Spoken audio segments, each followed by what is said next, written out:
The lawyer's voice droned on as I sat in that cold conference room, watching my brother Jake lean back in his leather chair with that familiar smirk plastered across his face. To my son Jacob, I leave the entirety of Teknova Industries, all associated patents, and the family estate in Silicon Valley. My fingers traced the edge of the dusty computer tower sitting on the table in front of me. My inheritance. An ancient desktop from the 90s that probably couldn't even run a modern web browser. Jake's laughter echoed off the walls as the lawyer continued reading, and I felt that familiar burning in my chest, the one I'd felt my entire life whenever my family reminded me exactly where I stood in their eyes. I should have expected this. 23 years of being the family disappointment had prepared me for this moment, but somehow it still stung. The computer's beige plastic was yellowed with age, its keyboard missing several keys. This was my father's idea of a joke from beyond the grave. One final reminder that while Jake was the golden child who'd helped build the company from nothing, I was just Emma, the daughter who'd chosen art school over business, poetry over programming. If you're watching this and you've ever felt like the world decided your worth before you even had a chance to prove yourself, I need you to stay with me, because sometimes the most worthless-looking things hold the most valuable secrets. Like this video and share it with someone who needs to remember that. Trust me, what I found on that old computer changed everything. The morning after the will reading, I sat in my studio apartment, staring at that ancient computer.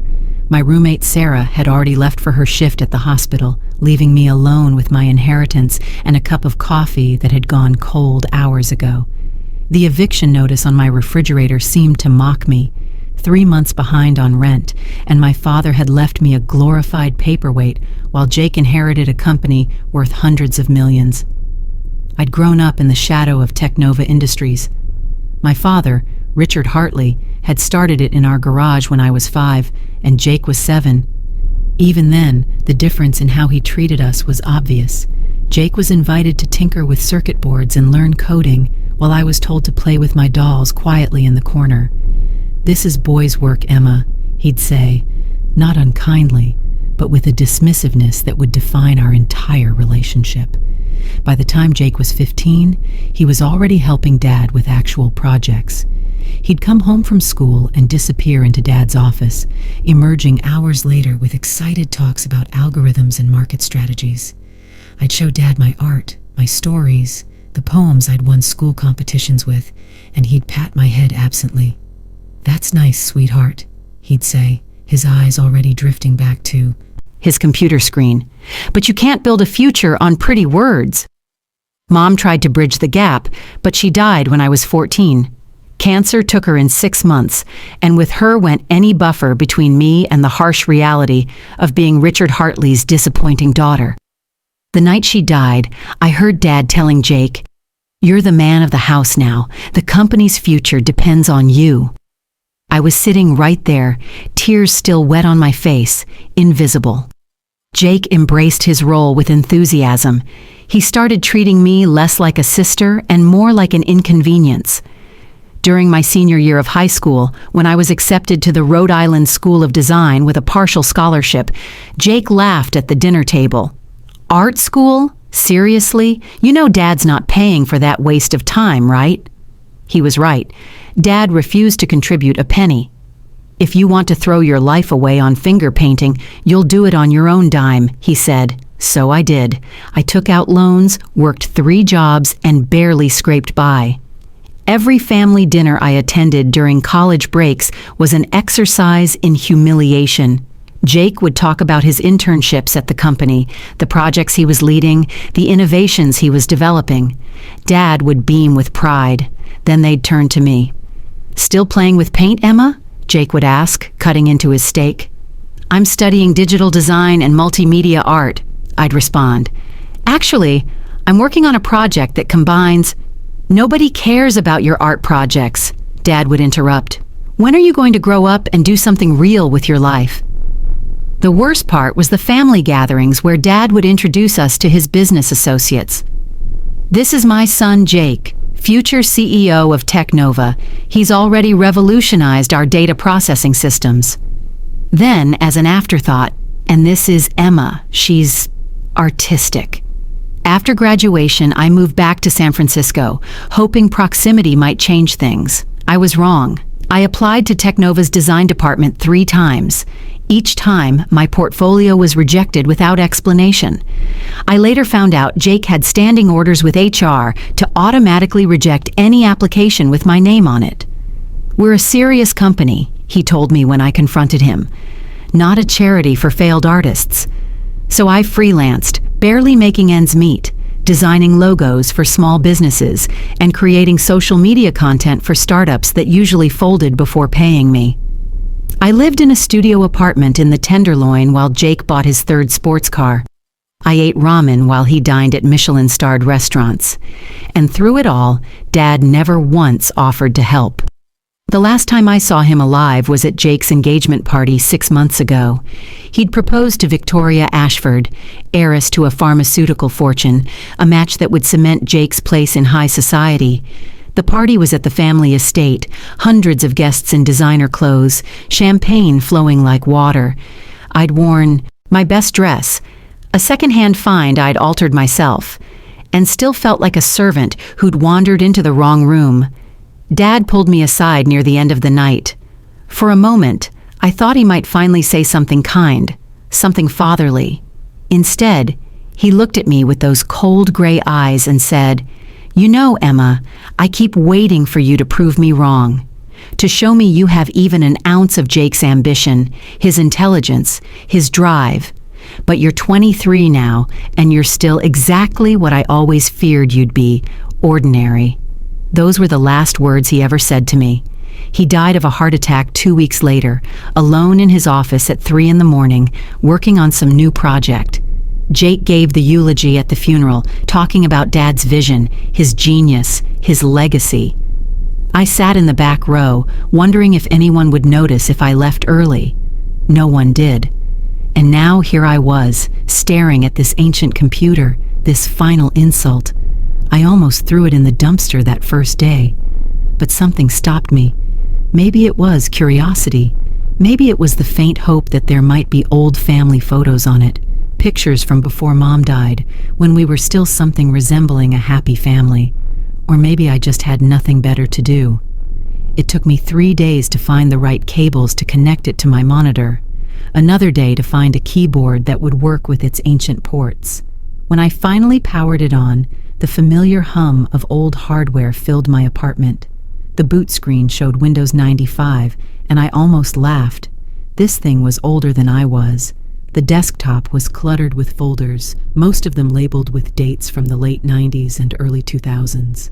I clicked through them absently. Old spreadsheets, business plans, patent applications. Nothing interesting. Then I found a folder simply labeled J. Inside were dozens of documents, all dated from when Jake would have been in high school and college. I opened one at random and started reading. My blood went cold.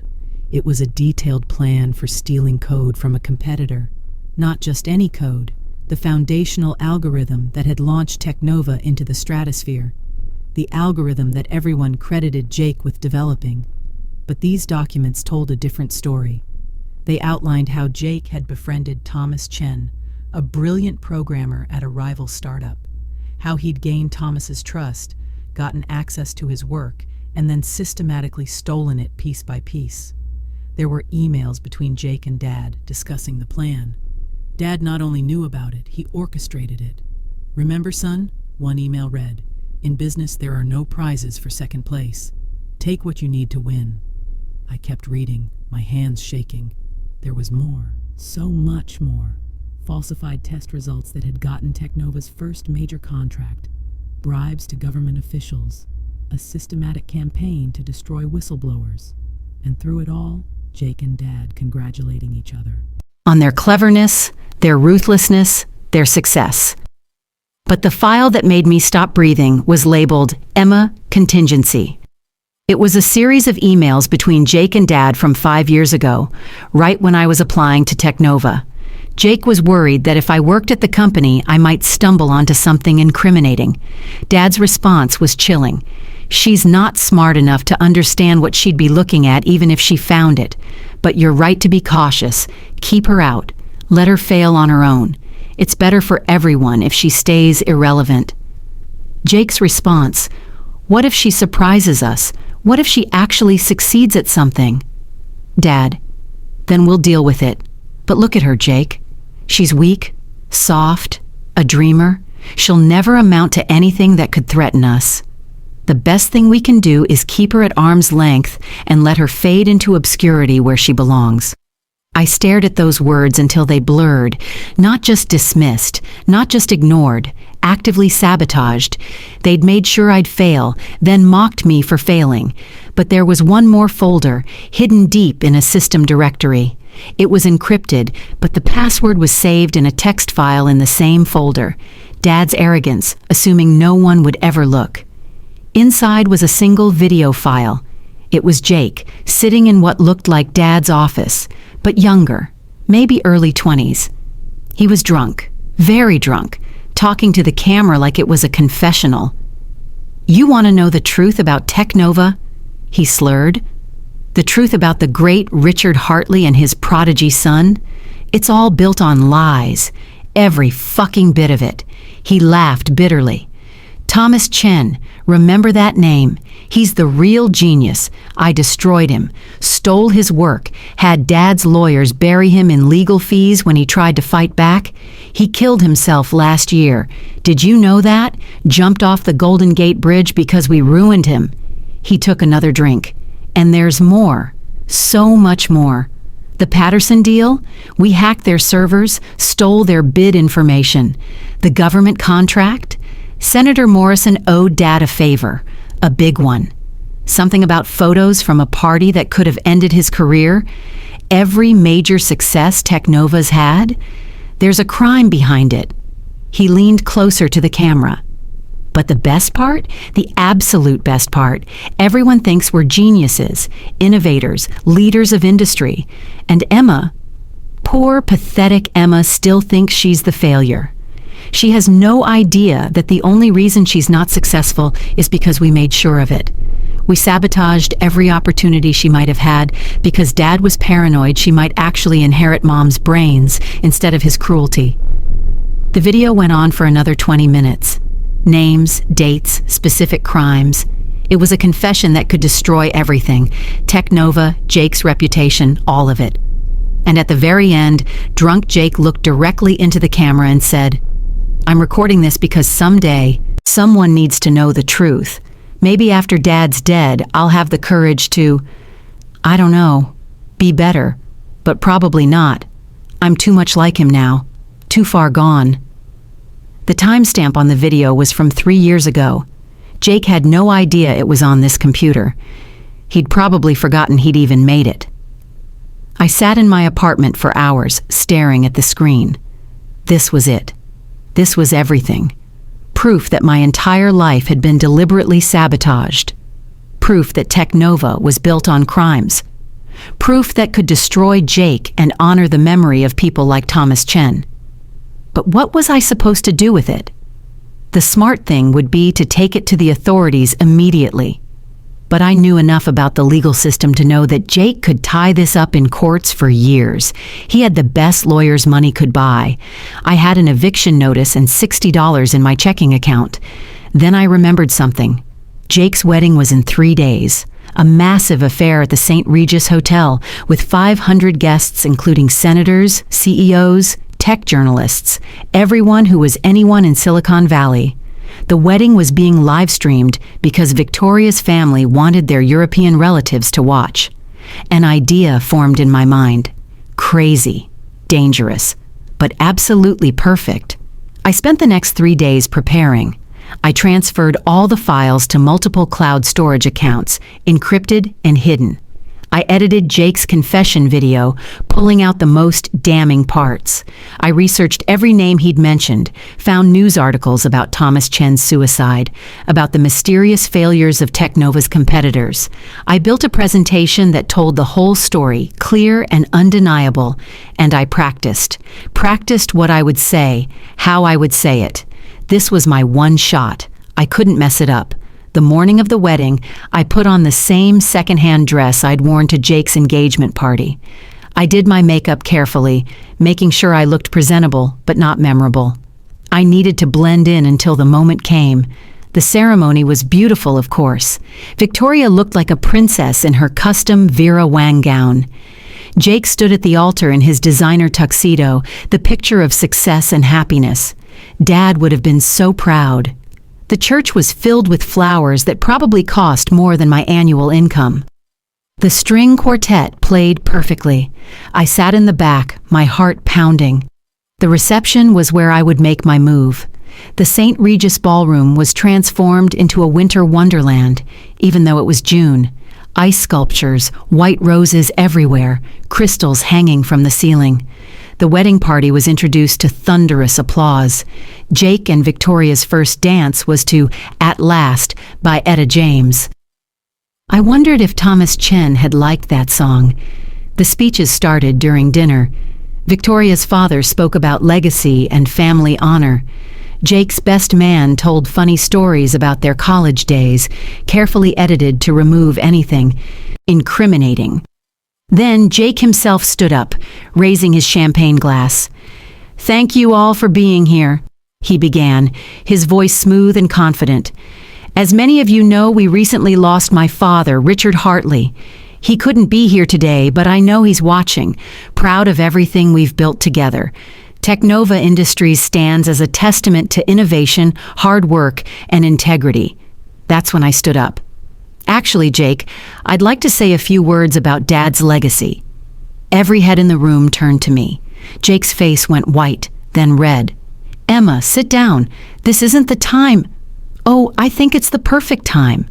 I walked toward the front of the room, my hands surprisingly steady. After all, we have all of Technova's board members here, the journalists who've covered your rise to success. Even Senator Morrison is here. I smiled at the senator, who suddenly looked very uncomfortable. "Security?" Jake hissed, but I was already at the microphone. "My name is Emma Hartley," I said, my voice carrying through the ballroom. "I'm Jake's sister, the one he and my father made sure would never amount to anything, and I have something everyone here needs to see."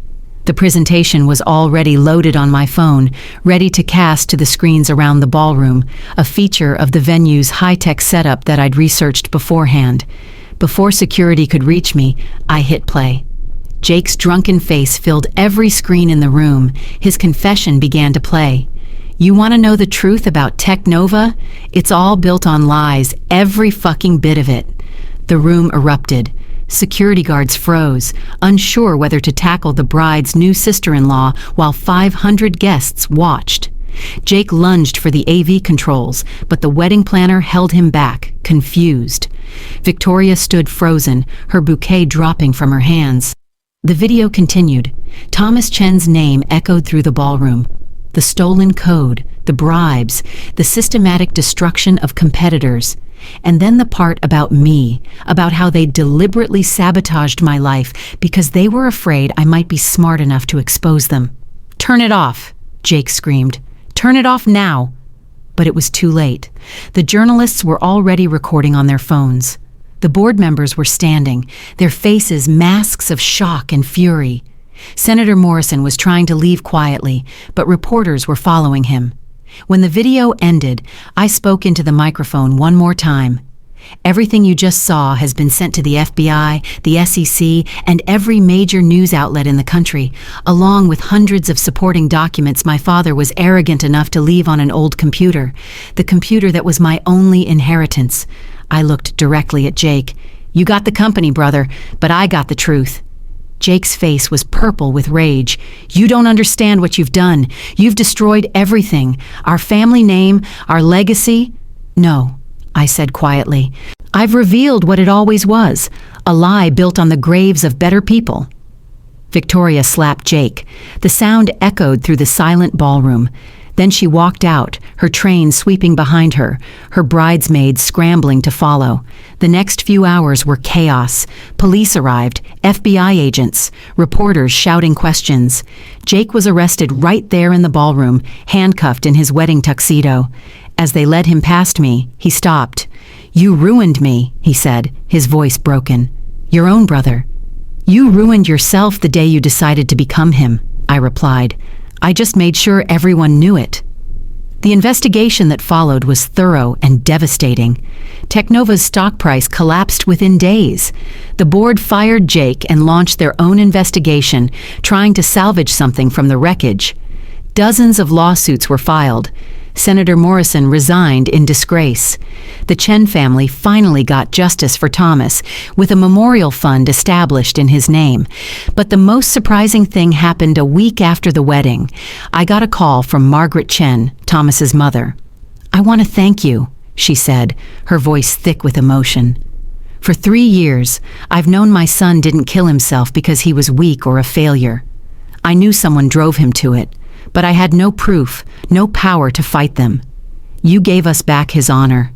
She invited me to dinner with her family. They showed me photos of Thomas, brilliant, kind, full of dreams that Jake had stolen. His younger sister, Amy, was studying computer science, determined to continue her brother's work. "But ethically," she said firmly, "the way he would have wanted." That dinner led to more conversations. The Chen family had connections in the tech world, people who'd respected Thomas and mourned his loss.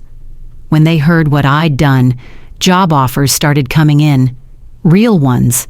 Not out of pity, but because they saw what Jake and Dad never had, that I had my own kind of intelligence, my own strength. I took a position with a sustainable technology startup, working as their creative director. My boss, Linda Kim, had been one of Thomas's professors at Stanford. "He would have liked you," she told me on my first day. "You both understand that success without integrity is just failure dressed in expensive clothes." 6 months later, I moved into a real apartment. Not huge, but mine, paid for with money I'd earned myself. I hung my art on the walls, pieces I'd created during all those years of being told I was worthless. They looked beautiful in the morning light. Jake was sentenced to 8 years in federal prison. The trial revealed even more crimes than I'd found on that computer. Victoria divorced him before he even reached his sentencing. She sent me a letter once, apologizing for the way she'd treated me at family events, admitting she'd bought into Jake and Dad's narrative about me being the family disappointment.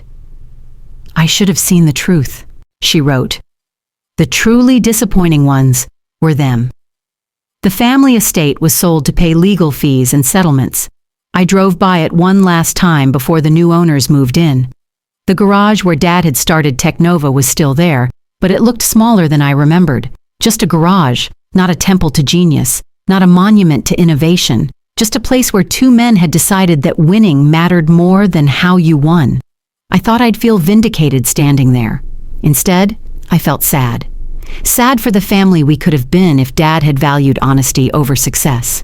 Sad for Jake, who might have been a good person if he'd been taught to be one. Sad for all the people they'd hurt in their climb to the top. But mostly, I felt free.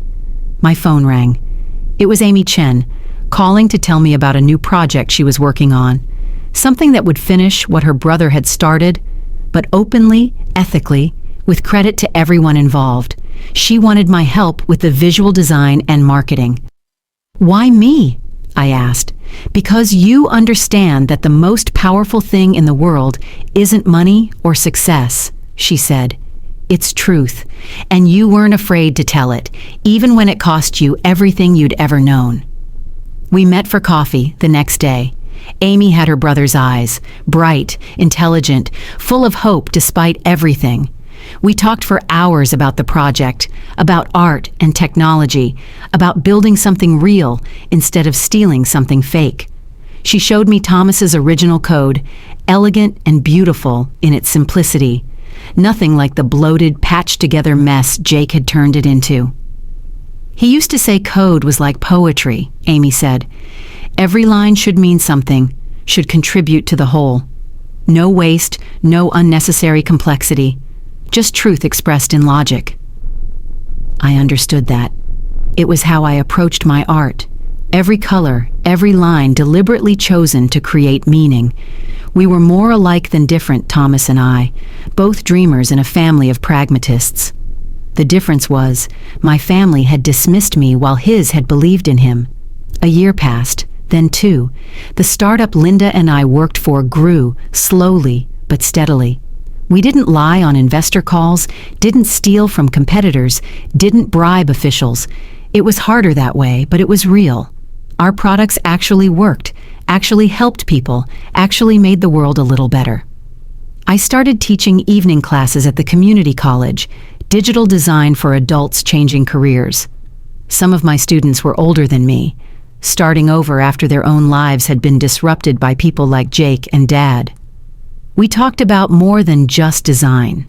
We talked about integrity, about building something you could be proud of, about success that didn't require stepping on others.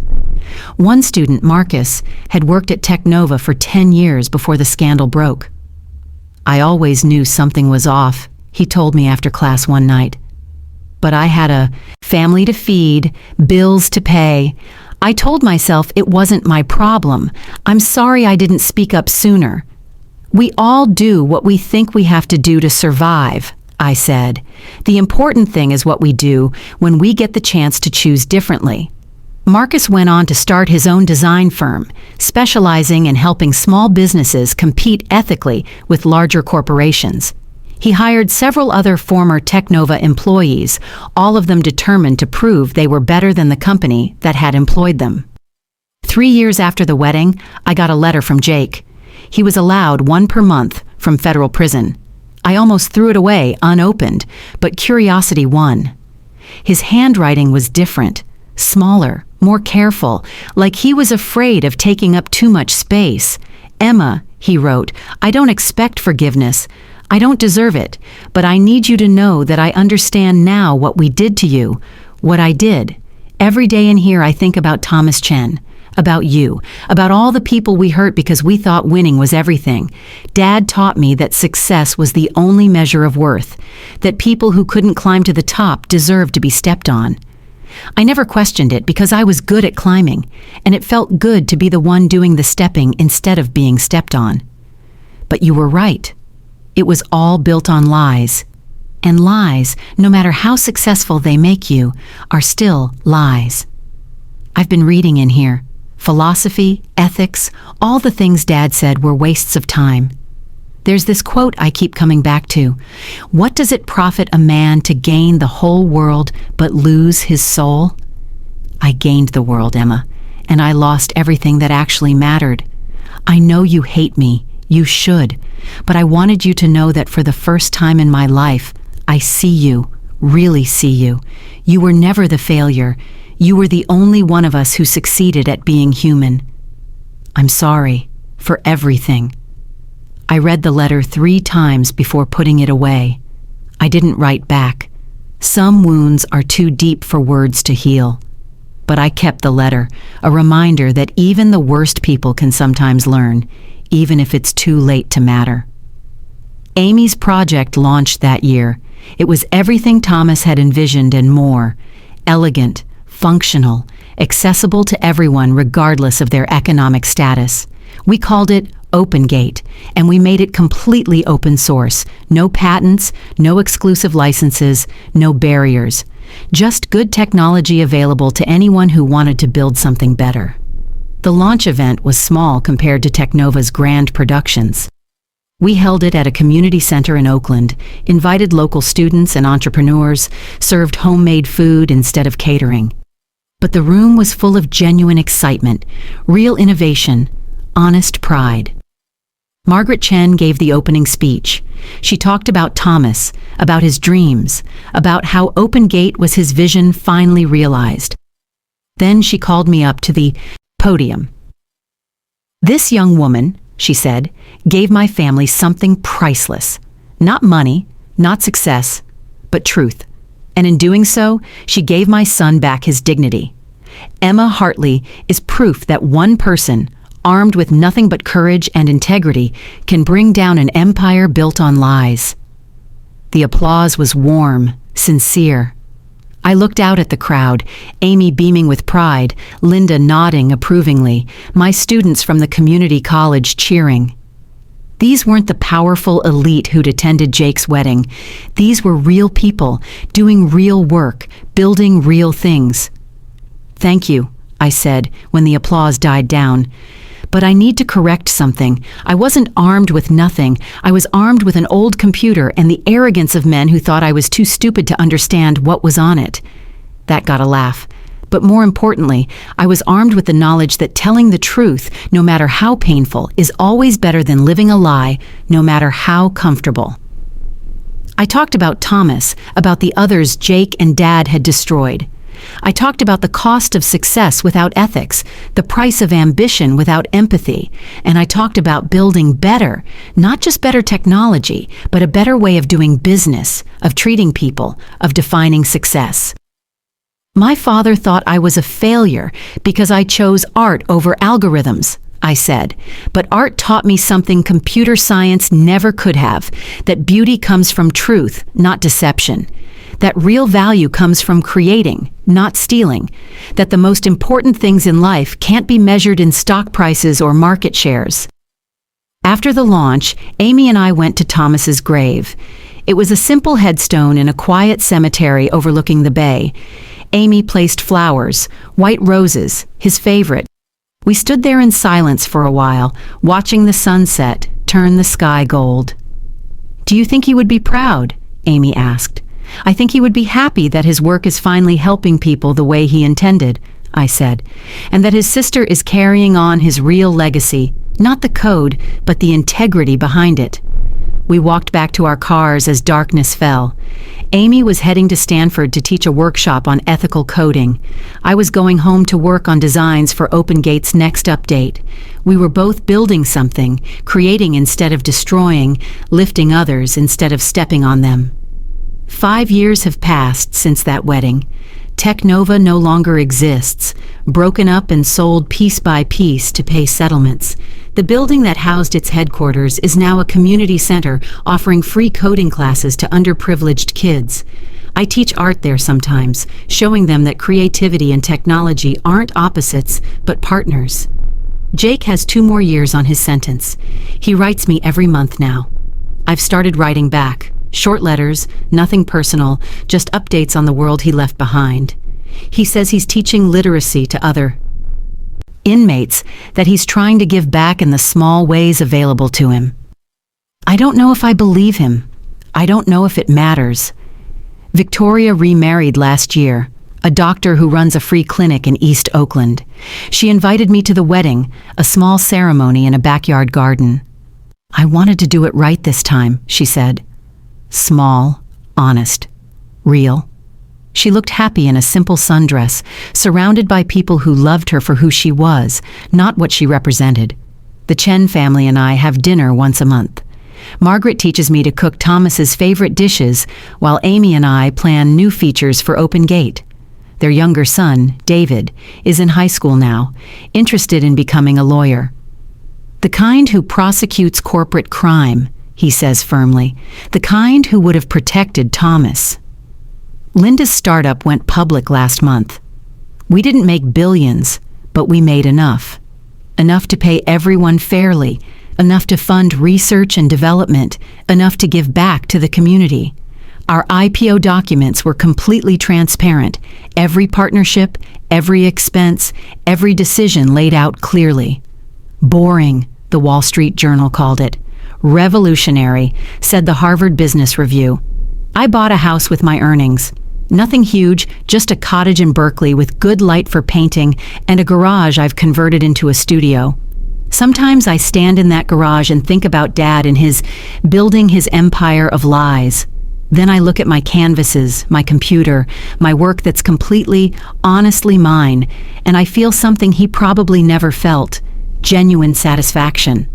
My art has been showing in galleries now, not because of my notorious last name, but because people connect with it. I paint portraits of people like Thomas Chen, like the entrepreneurs in our community program, like my students, people building something real.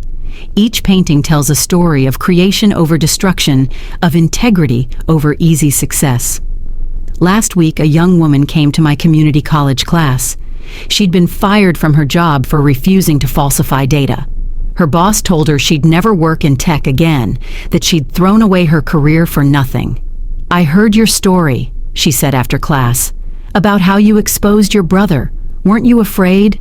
Afraid of being alone, of losing your family, of proving them right that you couldn't succeed on your own?"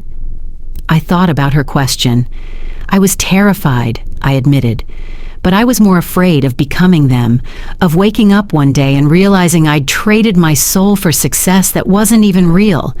Being alone with your integrity is better than being surrounded by people who require you to lie.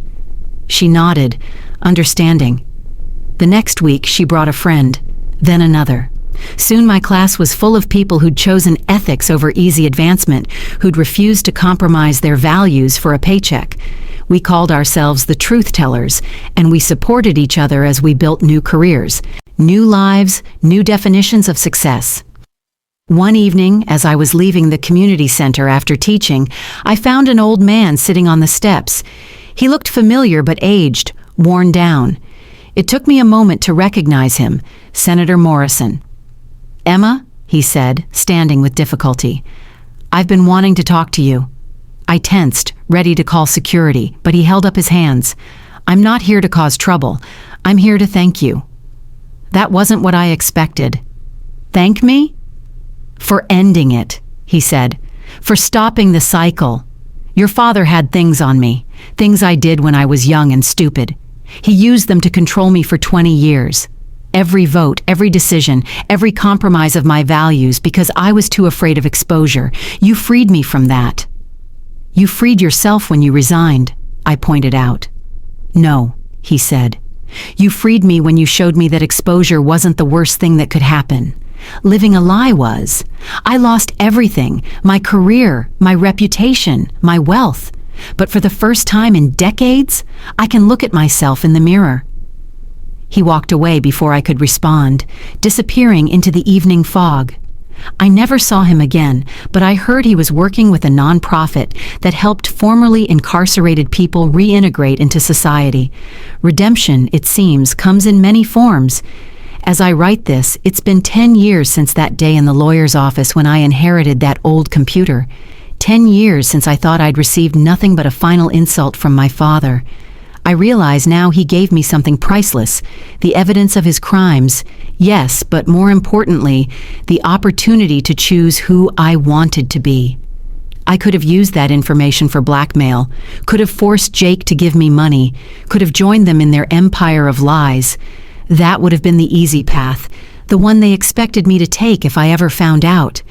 They never imagined I'd choose truth over profit, justice over family, integrity over comfort. But that's because they never really knew me.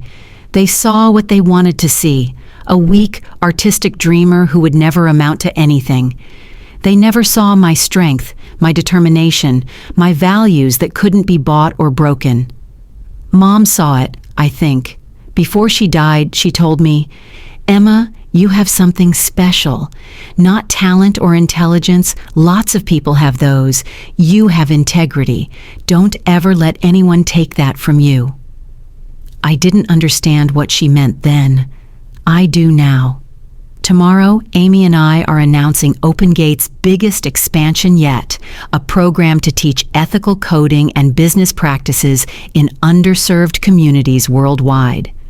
We're calling it the Thomas Chen Initiative. Margaret will be there, proud and sad in equal measure. Linda will speak about sustainable technology. My students will demonstrate their projects, and I'll stand at a podium, not unlike the one at Jake's wedding, but this time by invitation, not invasion. I'll talk about the power of truth, the strength in choosing harder but honest paths, the success that comes from lifting others as you climb. I've learned that inheritance isn't just about what you're given, it's about what you choose to do with it. Jake inherited a company built on lies and chose to perpetuate them.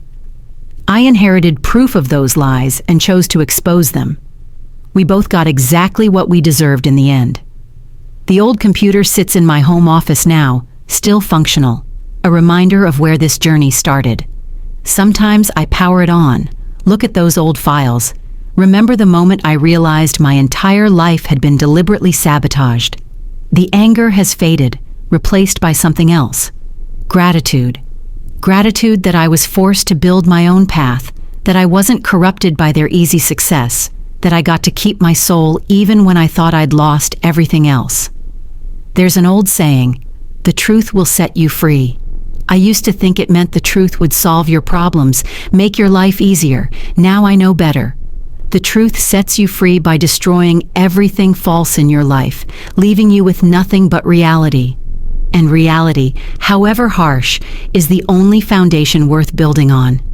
My name is Emma Hartley. I was the forgotten daughter, the dismissed dreamer, the family failure. But I was also the truth teller, the justice bringer, the one who chose integrity over inheritance. And that choice made me richer than any amount of stolen money ever could have. To anyone watching this who's been told they're not enough, who's been sabotaged by people who should have supported them, who's sitting on truth that could destroy comfortable lies, you have a choice. It won't be easy. You'll lose things, people, securities you thought you needed. But you'll gain something invaluable, the knowledge that you chose truth when it mattered, that you stood up when you could have stayed silent, that you were brave when being brave cost everything. And sometimes, in the ruins of what was destroyed, something better can be built. Something honest, something real, something that doesn't require you to step on others to stand tall.